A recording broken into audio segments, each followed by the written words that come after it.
श्रीमद् भागवत गीता अध्याय 2 श्लोक 39 और 40। पूर्व श्लोक में भगवान ने जिस समता की बात कही है, आगे के 2 श्लोकों में उसी को सुनने के लिए आज्ञा देते हुए उसकी महिमा वर्णन करते हैं। ये रहा श्लोक जिसमें भगवान कह रहे हैं, हे पार्थ, यह समबुद्धि तेरे लिए पहले सांख्य योग में कही गई और अब तू इसको कर्म योग में विषय में सुन। जिस सम बुद्धि युक्त हुआ तू कर्म बंधन का त्याग कर देगा।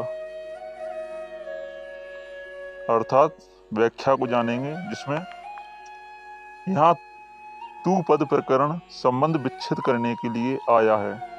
अर्थात पहले सांख्य का प्रकरण कह दिया, अब योग का प्रकरण कहते हैं।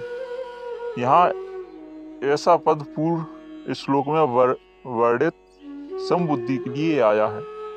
इस समबुद्धि का वर्णन पहले सांख्य योग में 11वें से 30वें श्लोक तक अच्छी तरह किया गया है। देही का ठीक ठीक विवेक होने पर समता में अपनी स्वयं सिद्ध स्थिति का अनुभव हो जाता है। कारण कि देह में राग रहने से ही विषमता आती है। इस प्रकार सांख्य योग में तो समबुद्धि का वर्णन हो चुका है। अब इसी समबुद्धि को तू कर्म योग के विषय में सुन। इमाम कहने का तात्पर्य है कि अभी इस समबुद्धि को कर्म योग के विषय में कहना है कि यह समबुद्धि कर्म योग में कैसे प्राप्त होती है, इसका स्वरूप क्या है, इसकी महिमा क्या है। इन बातों के लिए भगवान ने इन बुद्धि को योग के विषय में सुनने के लिए कहा है। अर्जुन के मन में युद्ध करने से पाप लगने की संभावना थी। पहले अध्याय का 36वां और 45वां श्लोक। परंतु भगवान के मत में कर्मों में विषय बुद्धि राग द्वेष होने से ही पाप लगता है, समबुद्धि होने से पाप लगता ही नहीं। जैसे संसार में पाप और पुण्य की अनेक क्रियाएं होती हैं, पर उनसे हमें पाप पुण्य नहीं लगते, क्योंकि उनमें हमारी समबुद्धि रहती है। अर्थात उनमें हमारा कोई पक्षपात आग्रह राग द्वेष नहीं रहते। ऐसे ही तू समबुद्धि से युक्त रहेगा तो तेरे को भी ये कर्म बंधन कारक नहीं होंगे। इसी अध्याय के 7वें श्लोक में अर्जुन ने अपने कल्याण की बात पूछी थी, इसलिए भगवान कल्याण के मुख्य साधनों का वर्णन करते हैं। पहले भगवान ने सांख्य योग का साधन बताकर कर्तव्य कर्म करने पर बड़ा जोर दिया कि क्षत्रिय के लिए धर्म युक्त युद्ध से बढ़कर से अन्य कोई साधन नहीं है। दूसरे अध्याय का 21वां श्लोक फिर कहा कि समबुद्धि से युक्त किया जाए तो पाप नहीं लगता। दूसरे अध्याय का 39वां श्लोक अब उसी समबुद्धि को कर्म योग के विषय में कहते हैं। कर्म योगी लोक संग्रह के लिए सब कर्म करता है। गीता तीसरे अध्याय का 20वां श्लोक लोक संग्रह के लिए कर्म करने से अर्थात निस्वार्थ भाव से लोक मर्यादा सुरक्षित रखने के लिए लोगों को उन मार्ग से हटाकर सन्मार्ग में लगाने के लिए कर्म करने से समता की प्राप्ति सुगमता से हो जाती है। समता की प्राप्ति होने से कर्म योगी कर्म बंधन से सुगमता पूर्वक छूट जाता है। यह 39वां श्लोक 30वें श्लोक के बाद ही ठीक बैठता है और यह वही आना चाहिए था। कारण यह है कि इस श्लोक में 2 निष्ठाओं का वर्णन है। पहले 11वें से 30वें श्लोक तक सांख्य योग से निष्ठा समता बताई और अब कर्म योग से निष्ठा समता बताते हैं। अतः यहाँ 31 से 48 तक के 8 श्लोकों को देना असंगत मालूम देता है।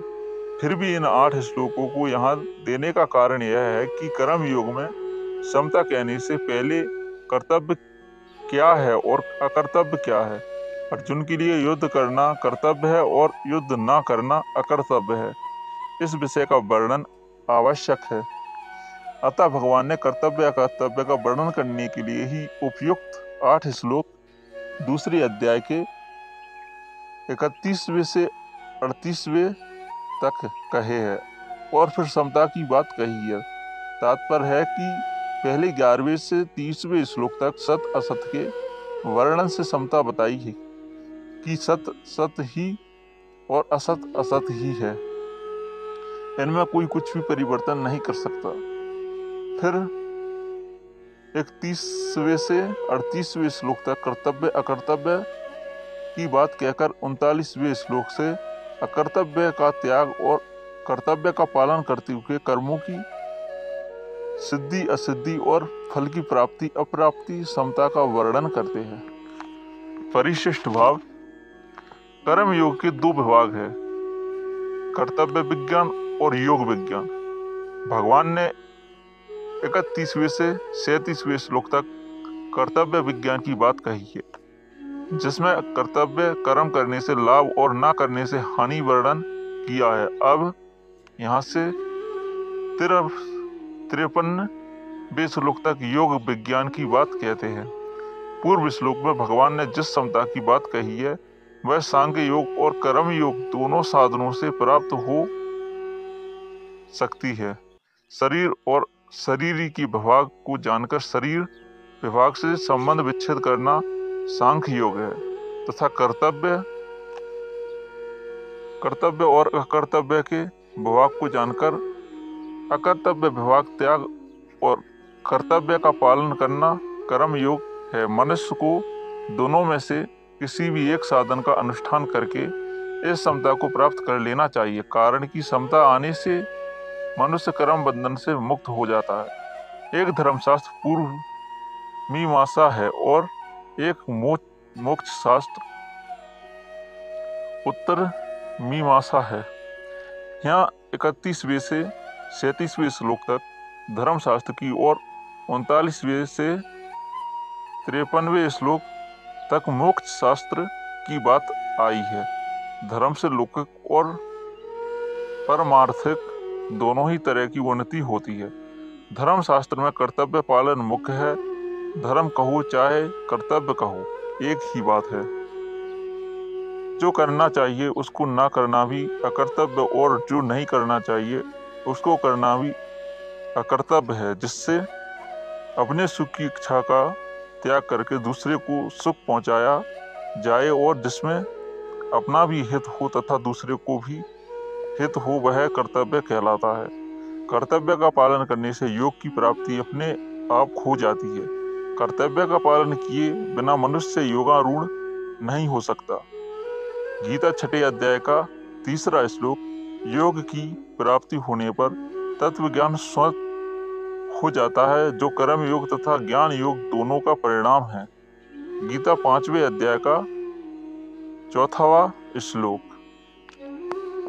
ये रहा श्लोक जिसमें भगवान कह रहे हैं, मनुष्य लोक में इस संबुद्धि रूप धर्म के आरंभ का नाश नहीं होता तथा इसके अनुष्ठान का उल्टा फल भी नहीं होता और इसका थोड़ा सा भी अनुष्ठान जन्म मरण रूप महान वैसे रक्षा कर लेता है।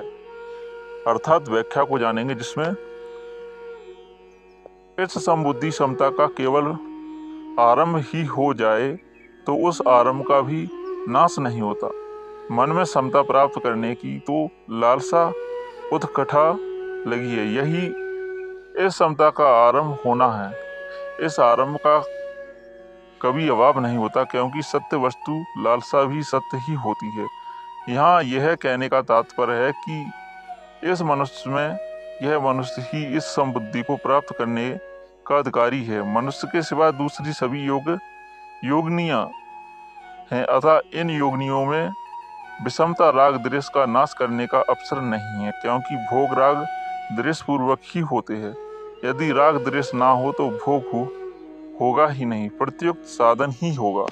सकाम भावना पूर्वक किए गए कर्मों में अगर मंत्र उच्चारण यज्ञ विधि आदि में कोई कमी रह जाए तो उसका उल्टा फल हो जाता है। जैसे कोई पुत्र प्राप्ति के लिए पुत्रेष्टि यज्ञ करता है तो उसमें विविध त्रुटि हो जाने से पुत्र का होना तो दूर रहा, घर में किसी की मृत्यु हो जाती है, अथवा विधि की कमी रहने से इतना उल्टा फल ना भी हो तो भी पुत्र पूर्ण अंगों के साथ नहीं जन्मता, परंतु जो मनुष्य इस समबुद्धि को अपने अनुष्ठान में लाने का प्रयत्न करता है, उसके प्रयत्न का अनुष्ठान का कभी भी उल्टा फल नहीं होता, कारण कि उसके अनुष्ठान में फल की इच्छा नहीं होती।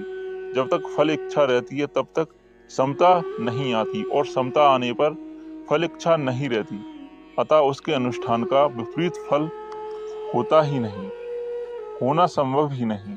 विपरीत फल क्या है? संसार में विषमता का होना ही विपरीत फल है। संसारिक किसी कार्य में राग होना और किसी कार्य में द्वेष होना ही विषमता है, और इसी विषमता से जन्म मरण रूप बंधन होता है। परंतु मनुष्य में जब समता आती है तब राग द्वेष नहीं रहते, और राग द्वेष के ना रहने पर विषमता नहीं रहती, तो फिर उसका विपरीत फल होने का कोई कारण ही नहीं है। इस समबुद्धि रूप धर्म का थोड़ा सा भी अनुष्ठान हो जाए, थोड़ी सी भी समता जीवन में आचरण में आ जाए, तो यह जन्म मरण रूप महान भय से रक्षा कर लेता है। जैसे सकाम कर्म फल देकर नष्ट हो जाता है, ऐसे यह समता धन संपत्ति आदि को कोई फल देकर नष्ट नहीं होती, अर्थात इसका फल नाशवान धन संपत्ति आदि की प्राप्ति नहीं होता। साधक के अंतकरण में अनुकूल प्रतिकूल वस्तु व्यक्ति घटना परिस्थिति आदि में जितनी समता आ जाती है, उतनी समता उलट हो जाती है। इस समता का किसी भी काल में नाश नहीं हो सकता।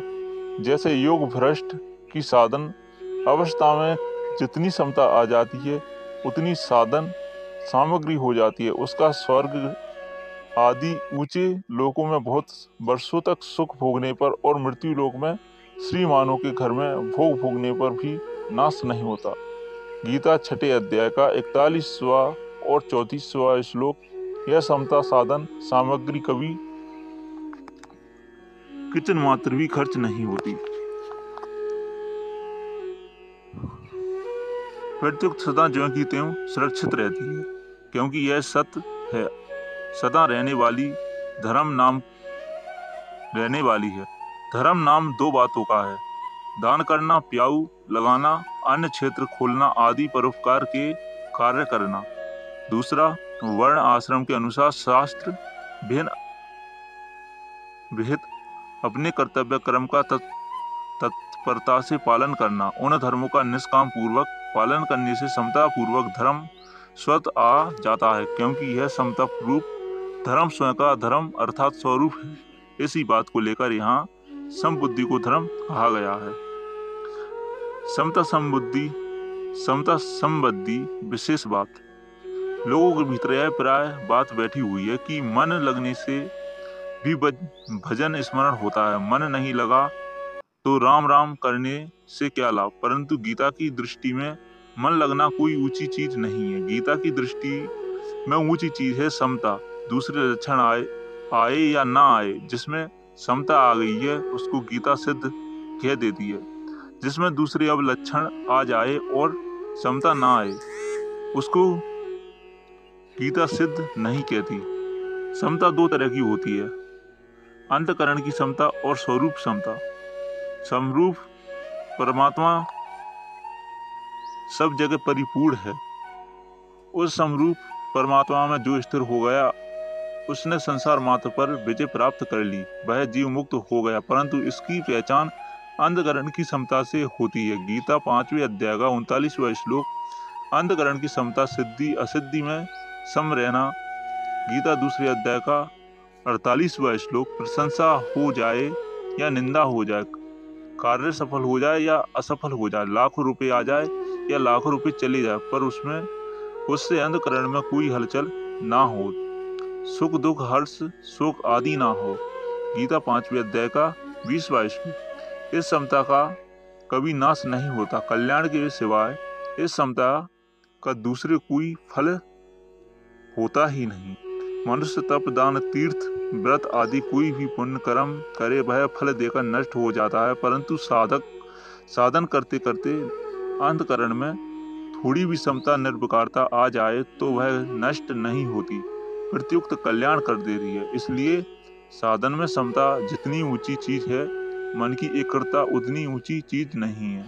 मन एकाग्र होने से सिद्धियां तो प्राप्त हो जाती हैं पर कल्याण नहीं होता, परंतु समता आने से मनुष्य संसार बंधन से सुखपूर्वक। हरे कृष्णा। हमारा श्लोक यहीं पे समाप्त होता है। मिलते हैं अगले वीडियो में। जब तक के लिए श्री राधे। हरे कृष्णा।